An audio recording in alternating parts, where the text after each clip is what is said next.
Key points. What do these four names have in common? Adam, Abel, Noah, Babel.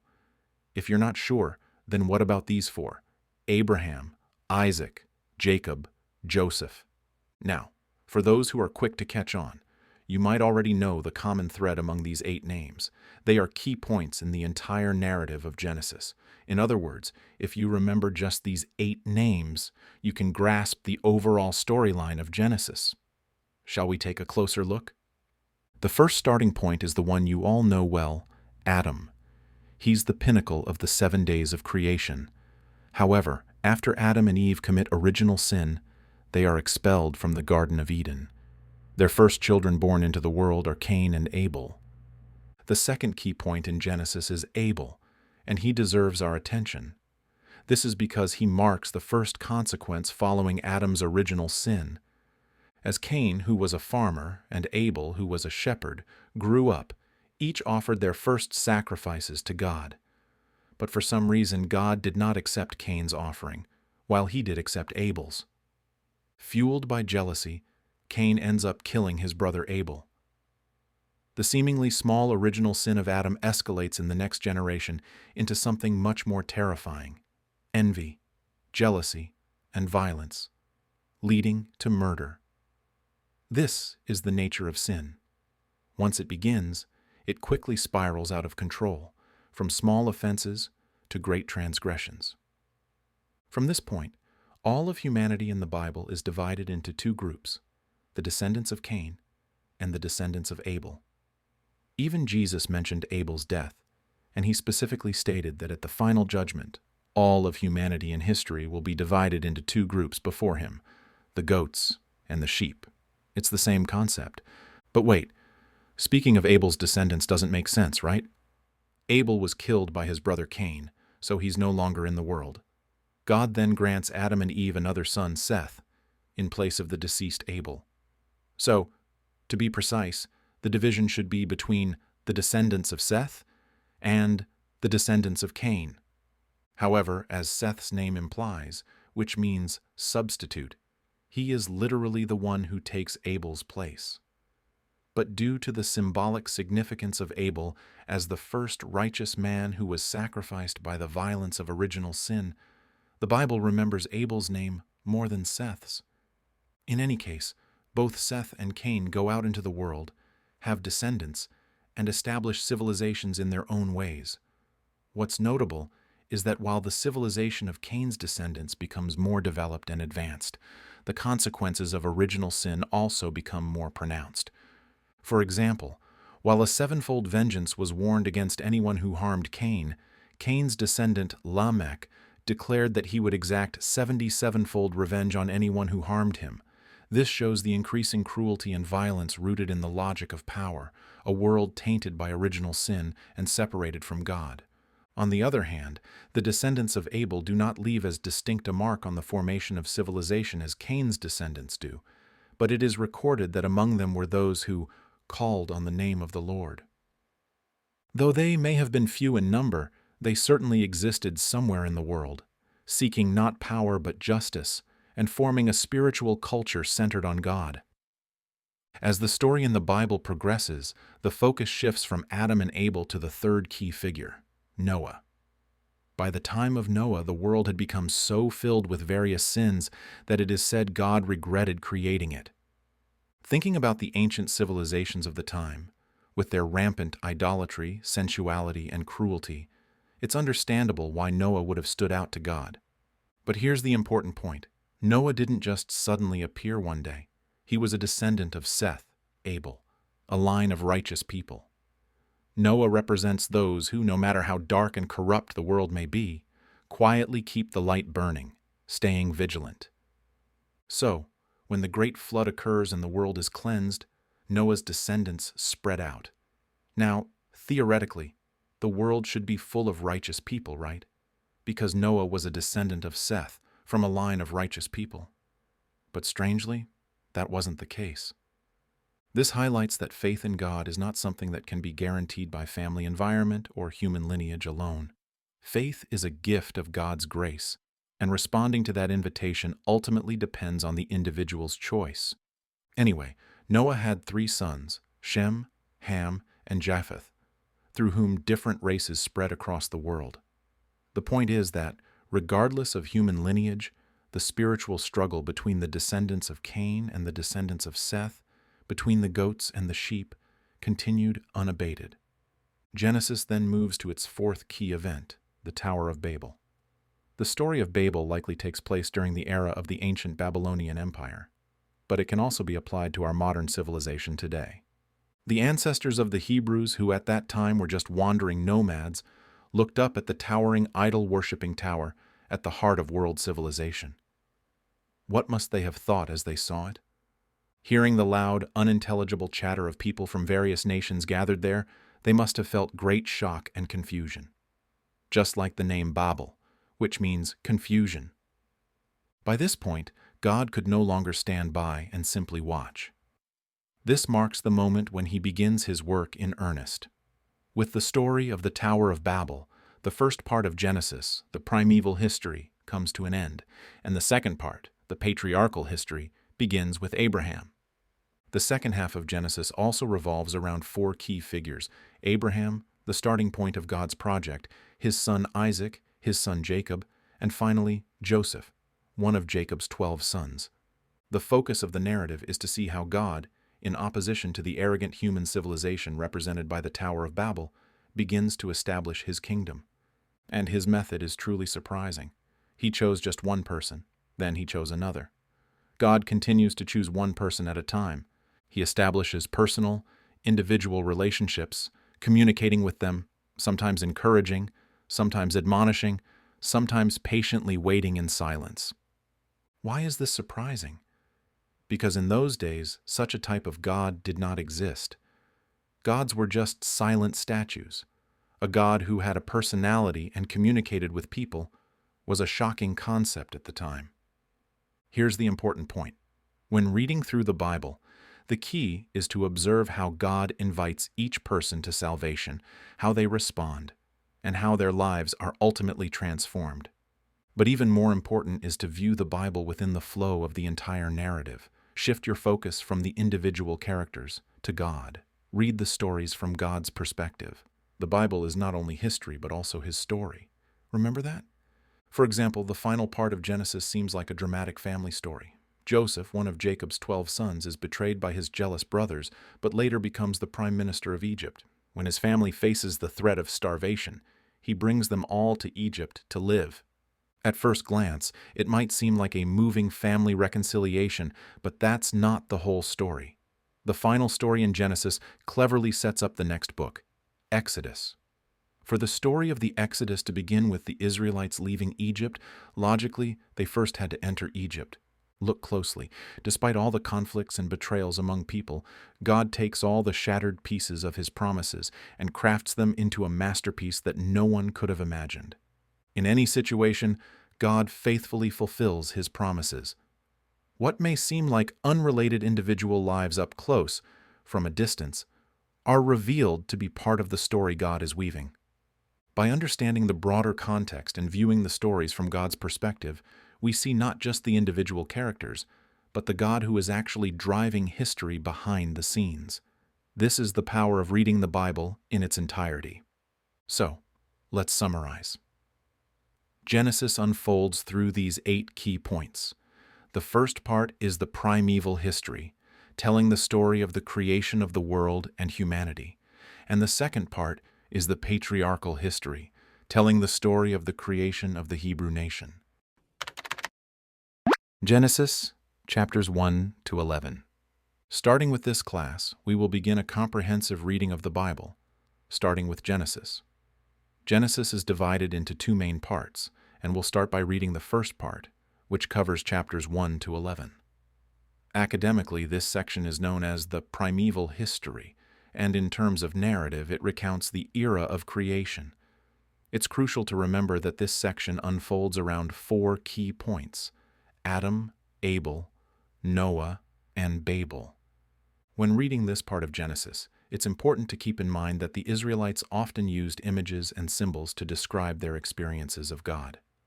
So, when interpreting the various mythological elements in Genesis, We should avoid two extreme approaches, either taking everything literally and blindly believing it or dismissing it outright as childish in our modern context. Instead, we need to seek the deeper meanings hidden within these symbols. The Bible begins with the story of the origins of the world. However, many people find themselves puzzled right from the start, especially when it comes to the debate between creationism and evolution. But why do we feel the need to choose between these two options? Here, it's worth considering the perspectives of two significant figures. The first is Pope John Paul II, who, in his encyclical Faith and Reason, stated that faith and reason are like two wings on which the human spirit rises to the contemplation of truth.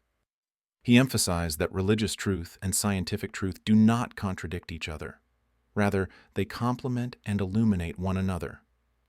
So, how does this apply to creationism and evolution?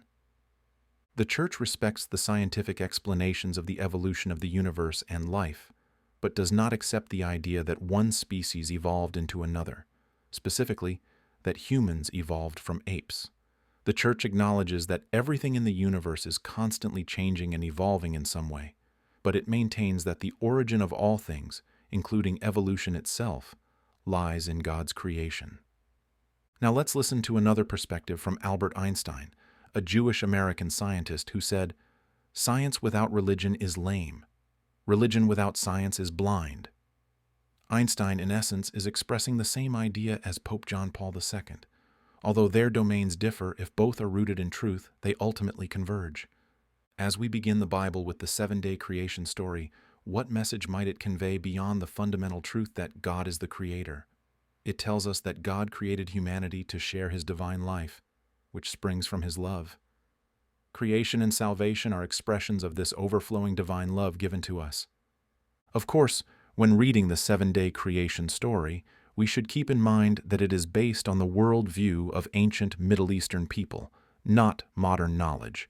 However, if we look at the order of creation, it seems at first glance to follow a simple sequence from larger to smaller elements, but there's a mechanism behind it.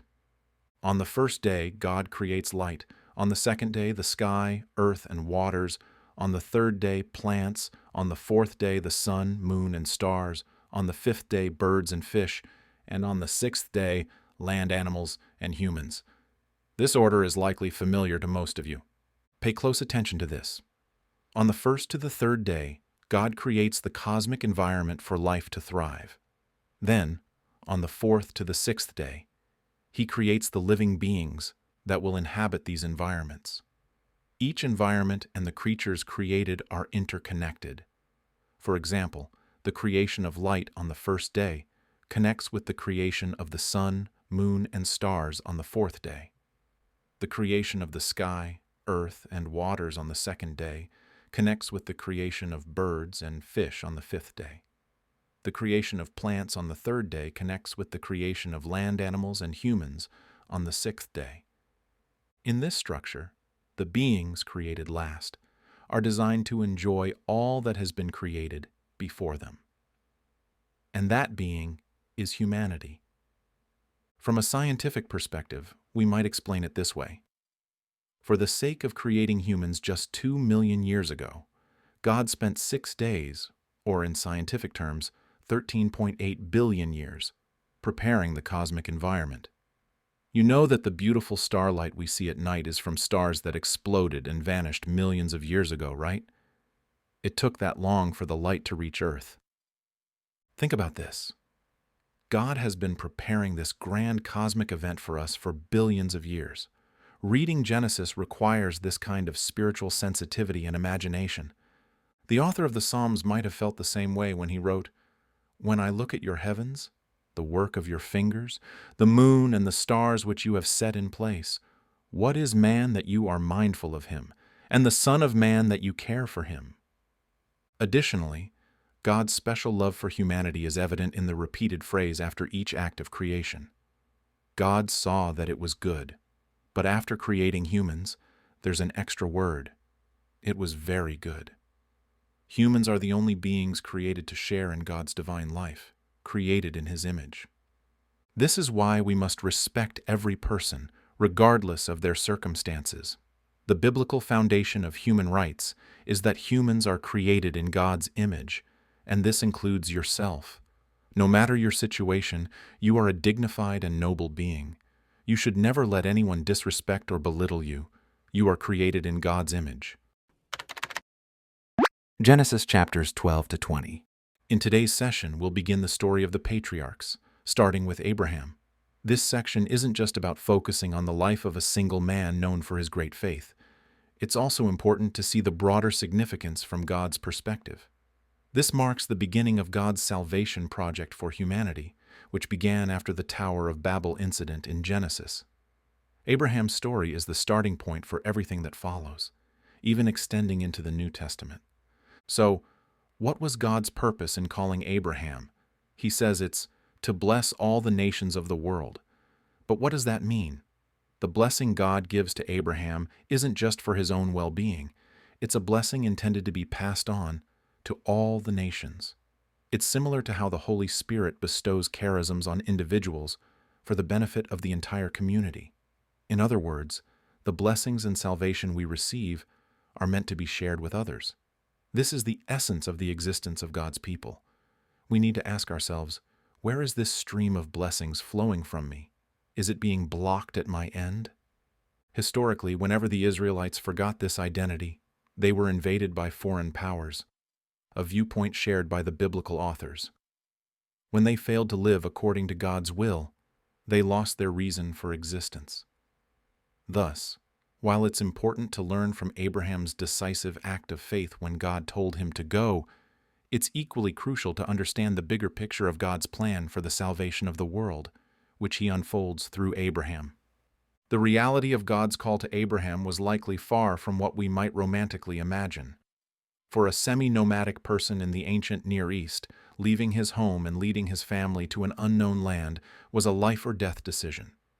But the rewards promised for his obedience were immense: land, blessings, and countless descendants. These were the dreams of any semi-nomadic person. This section of the story also foreshadows what God will do next. He will multiply Abraham's descendants and eventually give them the land he promised. Now, let's follow this journey. Abraham, in response to God's call, leaves Haran and settles in the promised land, Canaan. The geographical names might be unfamiliar, but the journey can be summarized simply: Ur of the Chaldeans, Haran, Canaan, Egypt, back to Canaan. Pay attention to the starting point of this journey because it marks the beginning of the salvation project. Before leading Abraham to the land of Canaan, God first removed him from Ur of the Chaldeans, a city symbolized by the Tower of Babel, filled with idol worship and a center of Sumerian civilization. It was also the ancestral land of the Babylonian Empire, which would later become a persistent enemy of God's people.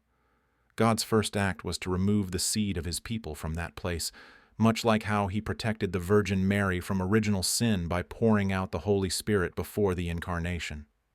After leaving Ur, Abraham and his family reached Haran, where his father Terah died. At the age of 75, Abraham received God's call and arrived in the land of Canaan. However, joy was short-lived as a severe famine struck the land. This is where we see the real Abraham. When faced with a real-life challenge, he leaves the promised land and heads to Egypt. He also lies to Pharaoh, claiming that his wife is his sister, in order to protect himself. This shows us that even someone like Abraham, who made a great act of faith, could falter when faced with immediate danger. Faith isn't just a one-time choice. It's a lifelong commitment to choosing God again and again. After many twists and turns, they return to Canaan, but soon Abraham is caught up in a dispute with his nephew Lot. Instead of enjoying the blessings of countless descendants, he almost lost the only remaining family member. This must have shaken Abraham's faith, making him doubt God's promise.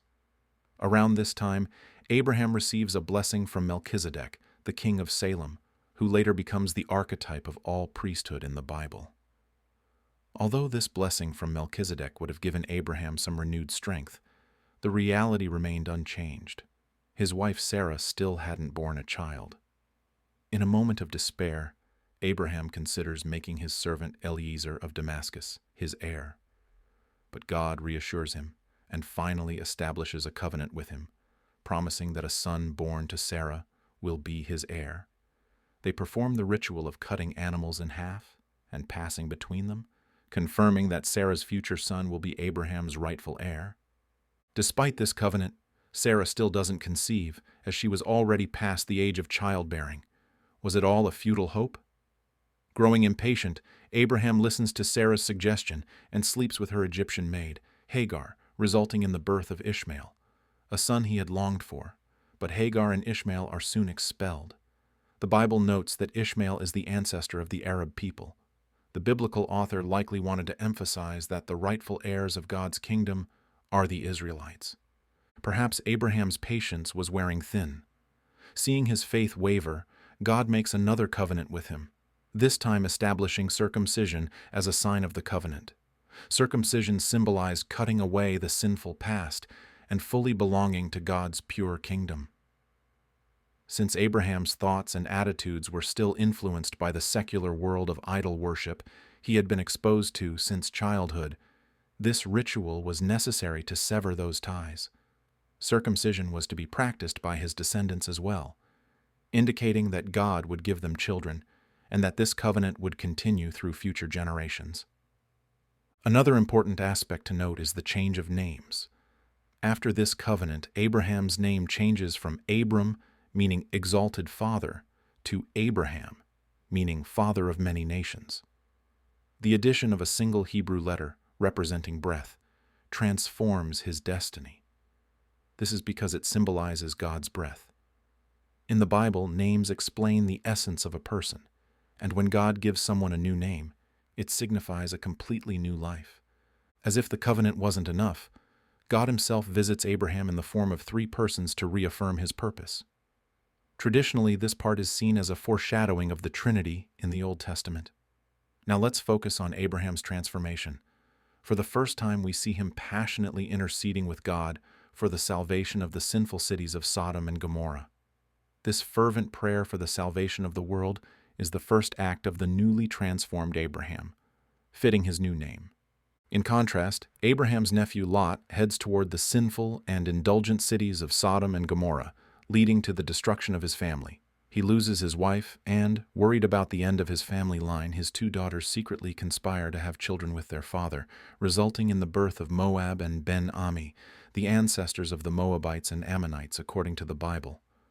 After returning to the area near Canaan, Abraham moves to Gerar, near the southern coast. There, he repeats the mistake he made in Egypt, introducing his wife Sarah as his sister to King Abimelech, and allowing her to be taken. But God, despite Abraham's wrongdoing, miraculously protects Sarah. Finally, after settling in Mamre near Hebron, Abraham and Sarah are blessed with their long-awaited son Isaac, the heir to God's kingdom. Despite his many human weaknesses, Abraham grows into the father of faith through endless trials. Now that Isaac has been born, is Abraham's journey of testing complete? Not yet. Little does Abraham know that the most challenging and unimaginable test is still to come. That's all for today. Please read Genesis 12-20 before our next session. Today's focus is on the process by which the inheritance of God's kingdom was passed from Abraham to Isaac. Ishmael was born out of Abraham's inability to wait for God's timing, driven instead by human desire. Despite this, Ishmael was Abraham's own flesh and blood and his only son, so Abraham might have found some comfort in Ishmael. However, this also marked 13 years of spiritual coldness, during which Abraham may have completely forgotten about God. By now, Abraham was 99 years old, a number that signifies he was beyond the age of having children by natural means. But it was at this moment of human impossibility that a miracle occurred. His wife Sarah became pregnant. It was as if God had waited for this moment of human impossibility. Although Ishmael received God's protection and was a beneficiary of blessings, he could not be the one to pass those blessings on. This was because Ishmael was the son born out of Abraham's desire, while Isaac was the heir born out of God's grace. As time passed, God called Abraham again. We can sense from this passage how much joy Isaac had brought to Abraham's life during this time. Abraham, take your only son Isaac, whom you love, and go to the land of Moriah. In simpler terms, it could be interpreted as, take the son whom you love more than me. At the peak of his love for his only son Isaac, God asked Abraham to offer him up to him. Just when Abraham was fully enjoying the joy of raising his child during the most humanly happy period, God demanded that he return the child to him. Had God not given Isaac to him in the first place, Abraham could have lived happily with Ishmael. Why then was God making such a request now? Moreover, to burn his son as a sacrificial offering? Was this truly the God Abraham had followed and believed in all his life? The 3 days' journey to the land of Moriah with Isaac was the heaviest silence in Abraham's life. It was Isaac who first broke the silence. Father. Yes, my son? The fire and wood are here, but where is the lamb for the burnt offering? My son, God himself will provide the lamb for the burnt offering. What is noteworthy here is that Isaac might have sensed something was amiss. Isaac was strong enough to carry the wood for 3 days in place of his elderly father. Additionally, the fact that Isaac showed no signs of resistance when Abraham tried to harm him could suggest that Isaac, though unaware of the reason, fully trusted his father. In other words, this sacrifice involved not only Abraham's faith, but also Isaac's obedient faith. In the moment when both father and son closed their eyes in faith, God intervened. Abraham, Abraham, do not lay a hand on the boy. Now I know that you fear God. The faith that Abraham had cultivated throughout his life was perfected when he offered Isaac, and God acknowledged this faith. What does this event on Mount Moriah tell us? First, let us focus on Abraham. To Abraham, Isaac was the one who would fulfill the great future that had not yet come and was the greatest source of happiness he currently had. By offering Isaac, Abraham was giving up both his present and future to God. Ultimately, this meant that he would be left with nothing. However, by offering Isaac, Abraham not only regained his future, but also received back what was most precious and necessary to him in the present. What happened to Abraham must also happen to God's people. When we thoroughly obey God's will, we will receive the promised future and also what we most need in the present. Next, let's turn our attention to God. At first glance, it may seem that God subjected Abraham to a harsh and cruel test, not unlike the human sacrifices practiced in other ancient religions. But look closer. Who was the one who actually sacrificed his beloved only son? It was not Abraham, but God himself. According to tradition, the land of Moriah, where this event took place later, became the site of Golgotha, where Jesus would be crucified. In other words, through Abraham's complete obedience, God was foreshadowing the event that would occur at this very place in the future. At that time, God's only son would demonstrate perfect obedience on the cross. As Abraham said, God himself will provide the lamb for the burnt offering. And indeed, the sacrificial offering that God prepared was not Isaac, but a ram caught by its horns in a nearby thicket. This was a foreshadowing of Jesus, the Lamb of God, who would take upon himself the sins of the world. After the incident on Mount Moriah, Abraham received news that his brother Nahor had children in the distant land of Haran. One of them, Bethuel, later had a daughter named Rebekah, who would eventually marry Isaac.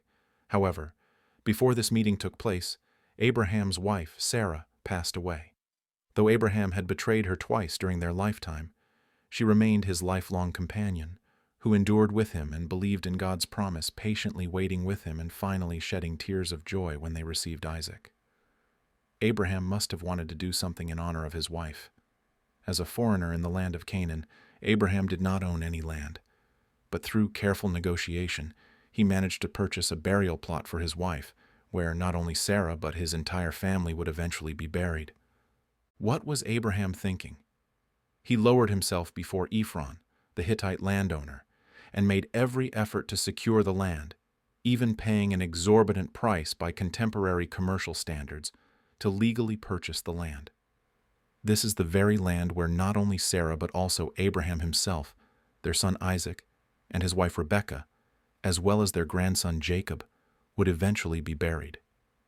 Today, this place remains a holy site for the people of Israel, the holiest of all sacred sites. In his later years, all that Abraham had left was his only son and a small plot of land just big enough for his family to rest. But by then, he knew and believed that through this only son, God would multiply his descendants as the stars in the sky, and that although his descendants would be enslaved in a foreign land, as God had foretold during the covenant, they would eventually return to this place and take possession of the land. Yes, indeed. The small corner of Canaan land that Abraham finally obtained after a lifetime of wandering would one day become the homeland to which his descendants would return. Genesis 25:19 to 36:43. In this session, we will explore the story of Jacob, the third of the 4 patriarchs that continue the patriarchal era in Genesis. The stories of the patriarchs, which form the latter part of Genesis, are less about the individual histories of family members and more about the ancient Arameans who would later form the Hebrew nation. Among these, the tribes of Abraham and Jacob play a central role, with Isaac serving as the link between them. To be precise, Isaac can be seen as part of the larger group represented by Abraham. Jacob's story occupies a significant portion of Genesis because he is the forefather of the 12 tribes that would later represent the nation of Israel. This implies that there were other tribes besides the 12 tribes of Israel. For example, the descendants of Esau, Jacob's older brother, later became independent under the name Edom, rather than joining the unified Israelite nation. Naturally, the relationship between Israel and the Edomites deteriorated, leading to many conflicts in history. By the New Testament era, the Edomites had assimilated into the southern region of Judah and became known as the Idumeans. A prominent example is King Herod the Great during the time of Jesus, who was an Idumean. The Bible explains how this conflict began, which is precisely what we will read about in the story of Isaac's sons, Esau and Jacob. In the previous story, after the death of his mother, Sarah, Isaac married Rebekah, his cousin from Haran in the north. Abraham also passed away. Isaac, living in the southern Negev region, had 2 sons, Esau and Jacob. These twins were rivals even before birth, as Jacob was born holding on to Esau's heel, hence the name Jacob, which means heel grabber or deceiver. Indeed, Jacob was someone who, without much moral qualms, acted in his own interest, even going so far as to deceive his father Isaac, to steal the blessing meant for Esau, the firstborn. However, Jacob paid a heavy price for his deception. Esau harbored a grudge and vowed to kill Jacob in revenge. Thus, Jacob fled to the house of his uncle Laban in Haran, far to the north. But as fate would have it, Jacob would soon find himself deceived by his uncle. On his way from Beersheba in the Negev to Haran, Jacob had a significant spiritual experience at a place called Bethel. While sleeping on the ground, he had a dream in which he saw a ladder connecting heaven and earth, with angels ascending and descending on it. He then heard a message that the God of his ancestors would continue the covenant with him. The covenant that had passed from Abraham to Isaac was now being extended to Jacob. Upon awakening, Jacob realized that the God he had only heard about from his grandfather and father, whom he had called the God of my father, had now revealed himself to him. Jacob's experience at Bethel tells us about the essence of religion. It is a mysterious relationship between God and humanity, symbolized by the ladder ascending to heaven in his dream. Although God is transcendent, infinite, and holy, he is always in a living relationship with his creation, as depicted by the angels ascending and descending. However, humanity does not have the initiative in this relationship. All we can do is allow God to reveal himself and his plans in our lives. Jacob's spiritual experience at Bethel carries deep significance, showing that a life open to God and surrendered to him can be transformed into the temple of God. The place where Jacob encountered God was nothing less than a broken home and a cold night on the run. He named the place Bethel, meaning house of God. This realization that everything comes from God allows one to place a ladder to heaven in any situation. A strong trust in God enables us to remain composed in all circumstances. Jacob's encounter with God would deepen later when he returned to his homeland, Canaan. Jacob continued his journey to Haran, where he arrived at the house of his uncle Laban. He fell in love with Laban's daughter, Rachel, who was also his cousin. But Laban demanded that Jacob work for him for 7 years without pay, in exchange for Rachel's hand in marriage. At that time, women were treated as property that provided life and labor to the household, so the groom had to either provide a substantial dowry or work to pay the bride's family. Despite this, Jacob gladly worked for 7 years to marry Rachel. However, on their wedding night, Laban deceived Jacob by sending Rachel's sister, Leah, to him instead. Laban then demanded that Jacob work another 7 years if he wanted to marry Rachel. Deceived by his uncle, Jacob was devastated, but he couldn't return home because he still feared his brother Esau's vengeance even after many years. Eventually, Jacob decided to return to his homeland, Canaan, but he took what he believed was his rightful share, and Rachel stole the household idols. This episode with the idols shows that the concept of monotheism had not yet fully developed in the patriarchal era. The phrase, the God of Abraham, the God of Isaac, the God of Jacob, a representative expression of the theology of the patriarchal period, suggests that God was seen as a specific tribal deity who traveled with the nomadic people and protected them. On his way back to his homeland, Jacob pondered how he could avoid Esau's wrath and reconcile with him.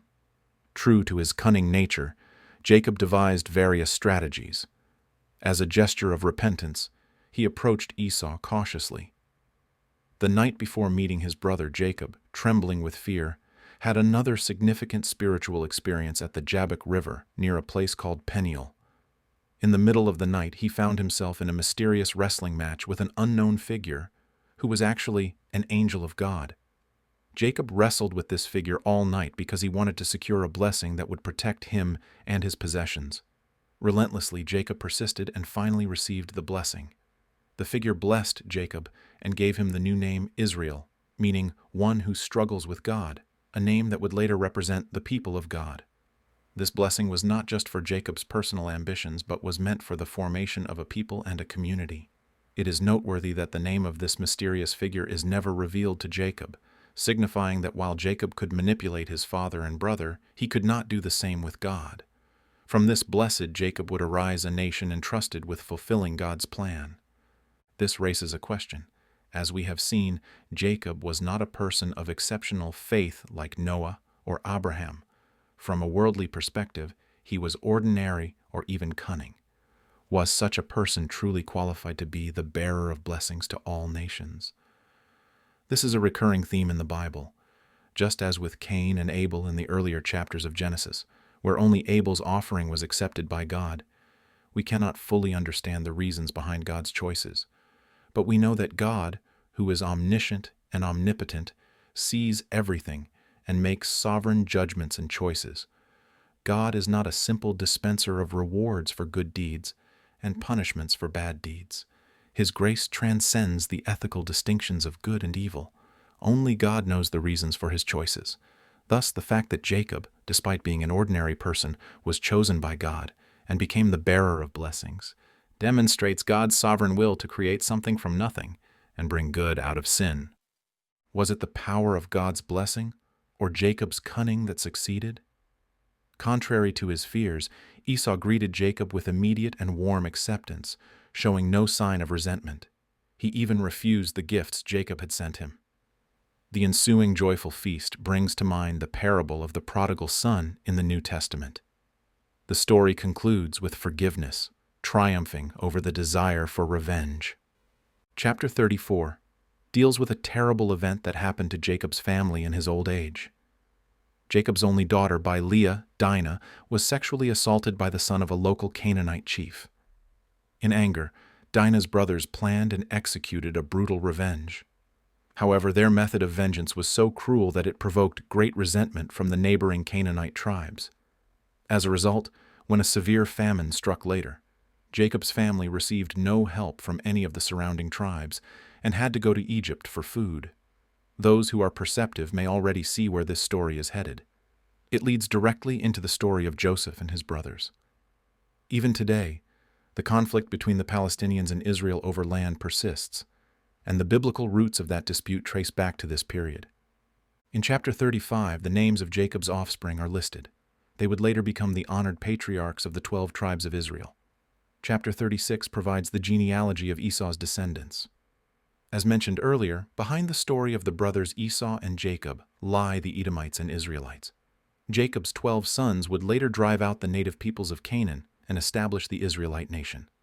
Meanwhile, Esau's descendants formed a separate nation called Edom in the southern region of Canaan, independent of the 12-tribe alliance. These two nations were in almost constant conflict throughout history. The prophet Ezekiel later cursed Edom in Ezekiel 35:5, saying, "Because you cherished an ancient hostility and handed the Israelites over to the sword at the time of their calamity, the time their punishment reached its climax." Thus, the story of Jacob and Esau is not just a family tale, but a story about the roots of a nation and the relationship between nations. It suggests that even among peoples who have been enemies for a long time, a history of reconciliation is possible. Jacob's story does not conclude with his death. Even after his death, his influence continued, and he remained a patriarch to the 12 tribes of Israel. But how did these 12 tribes come together to become one nation, Israel? We will see that next time when we explore the story of Joseph. Genesis chapters 37 to 38. The final story in Genesis centers around Joseph, one of Jacob's 12 sons. This section not only serves as a bridge between Genesis and Exodus, but also vividly demonstrates how God intervenes in the history of individuals, families, and nations. The events unfold dramatically from the start, with many foreshadowing clues appearing early on. Joseph, the son born to Rachel, Jacob's beloved wife, received his father's exclusive love from a young age. Rachel was the woman Jacob truly loved, and Joseph resembled her closely. When Genesis describes Joseph, it uses expressions similar to those used for Rachel. Jacob's special affection for Joseph was evident even during the preparations for his meeting with Esau. For example, in Genesis 33:2, it says, "He put the female servants and their children in front, Leah and her children next, and Rachel and Joseph in the rear." Jacob placed Joseph at the very end of the procession, indicating his intention to protect Rachel and Joseph above all else. Moreover, Jacob's favoritism towards Joseph was also evident in the coat he gave him. Unlike his brothers, Joseph wore a richly ornamented robe, a festive garment. This showed that Joseph was not engaged in labor like his brothers. The issue of inheritance was already complicated among Jacob's children from his 2 wives, but matters were further complicated by an incident that fueled Joseph's brothers' jealousy. Joseph shared with his family a dream he had, which was interpreted as a sign of his future dominance. This dream, which suggested Joseph's future authority, ignited his brothers' rage and jealousy. They plotted to kill him, but due to Reuben's intervention, Joseph's life was spared, though he was sold into slavery in Egypt. Chapter 38 introduces an abrupt shift to the story of Judah. Although it might seem more natural to follow directly after chapter 36, this story provides insight into the cultural and moral norms of ancient Hebrews. The story of Judah and his daughter-in-law Tamar is perplexing and raises questions about why such events were recorded in the Bible. Did God permit this to happen? To understand this, one must consider the specific cultural context of the ancient Near East, where interfamily marriage and the importance of sons were significant. A notable example is the levirate marriage, or the practice of levirate marriage, where a brother of a deceased man was expected to marry the widow and produce offspring to continue the deceased brother's line. This practice aimed to preserve family property and ensure that the deceased's name and lineage continued. While this view treated women as property, it also protected widowed women left without husbands and sons. Another essential point is that the Bible does not only record morally upright and spiritually exceptional people. The patriarchs, like Jacob, were flawed and made mistakes, including lying, stealing, and committing sexual sins. The Bible's honesty in recording these flaws is remarkable. Despite their sins, many figures in the Bible encountered God and were renewed through his forgiveness and mercy. The persistence of human sin amidst divine providence highlights God's ability to bring good from evil. Returning to Genesis 38, the story of Judah and Tamar is worth reconsidering. Jacob, having experienced harsh treatment from Laban, chose not to involve himself in arranging marriages for his children, even opting not to find a bride for them among his relatives. Judah, the fourth son of Jacob, was influenced by this freedom and married a Canaanite woman. His firstborn, married Tamar but died without leaving a child. According to custom, Er's brother Onan was supposed to marry Tamar and produce an heir. Onan, however, deliberately avoided this duty by spilling his seed, thus failing to fulfill his obligation. This act of disobedience resulted in his death, as he was seen as neglecting his duty to continue the family line. Judah, witnessing the deaths of his sons and fearing for his remaining son Shelah, dismissed Tamar, blaming her for the misfortunes. Despondent and seeking to fill his emotional and physical void, Judah went to a shrine prostitute, not realizing that she was Tamar in disguise. Tamar, who had been denied her right to bear children through Shelah, took desperate measures to secure her place in the family line. When Judah discovered the truth, he initially sought to punish Tamar, but ultimately acknowledged his wrongdoing and accepted her as his wife, though they never had relations again. The child born to Judah and Tamar was Perez, whose lineage eventually led to King David and ultimately to Joseph, the earthly father of Jesus. Judah's actions, seeking both to protect his possessions and to pursue a prostitute, were considered unethical, even by the standards of his time. Similarly, Tamar's deception was morally questionable, but driven by her desperate need to claim her rightful place. The story underscores that God's perspective on sinners is compassionate. Despite their sins, God's providence brought forth Jesus Christ from this flawed lineage.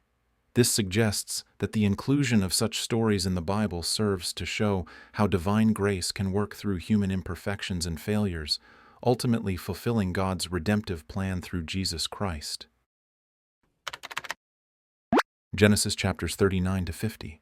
From Genesis chapters 39 to 41, we find the story of Joseph's fall into misfortune. Although he survived, he was sold into slavery and ended up imprisoned in Egypt. Despite this, the Bible repeatedly emphasizes 4 times that the Lord was with Joseph. This repetition conveys a message that anyone can be used by God and that God is present with those who are his instruments in every situation, encouraging us not to be disheartened or discouraged. Ironically, Joseph's exceptional talents began to emerge and be utilized from the very depths of his despair in prison.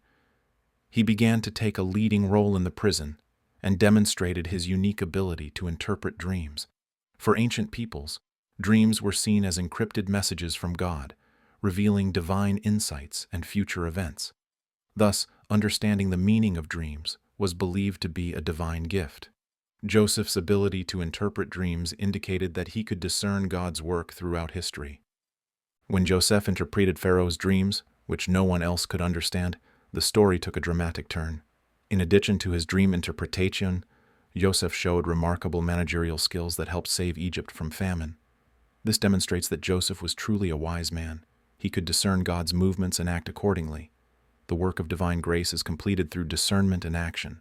In other words, fulfilling God's providence requires not a passive waiting for God to act, but an active collaboration in identifying God's presence and intentions in events and situations, just as Joseph did.